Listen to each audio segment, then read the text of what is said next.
Point of pointing other people's mistakes or our own mistakes is not to say ha ha ha you did it or ha ha ha you're a rasha. Chas v'chalila. That's not the point. The point of doing all of this is so we learn what not to do. To remember what we need to do ourselves. That's the point. You're never ever supposed to remind someone that did teshuva about his past sins. Not allowed. It's a big sin. So if somebody did teshuva and he's already in it, you're never allowed to tell him, hey, by the way, remember those times when you used to be mechalel Shabbat? Not allowed to do that. You can completely destroy him with that. There's actually a story in the Gemara. Two big sages became a chavruta. They started learning together many years, very, very connected. One time they got into an argument, and one of them mentioned it to the other one. The other one said, okay, so what am I doing? If you mentioned this to me, what's the point of everything that I did? If you're still remembering me as that person, and not what I became after 10 years, 20 years, 30 years, 40 years of doing this, it's not worth anything.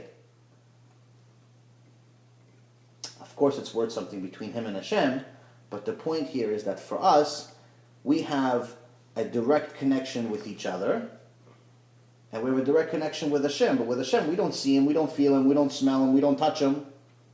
So when something is more physical, we feel closer to it. That's just our reality. You feel closer to your wife or to your best friend or to your partner than you do with Hashem. It's supposed to be different, but that's just the way it is for our generation. So we have to make sure that we protect each other and ourselves by not reminding each other about our past. Doesn't matter what you did in the past. If somebody did teshuva, life started at that point.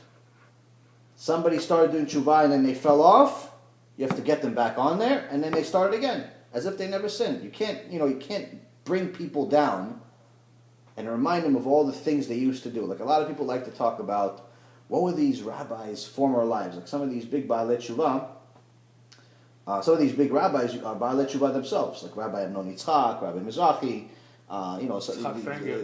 some of these sages in the Gemara. Rabbi Akiva himself was a Baal Teshuva. His parents were converts. He was a Baal Teshuva himself. You have Rish Lakish. He's a huge figure in the Gemara. I'm going to tell you one of his stories later today. That he was a criminal. No? He was not only why do they mention he was a criminal? To not because they want to insult him. Chas v'chalila.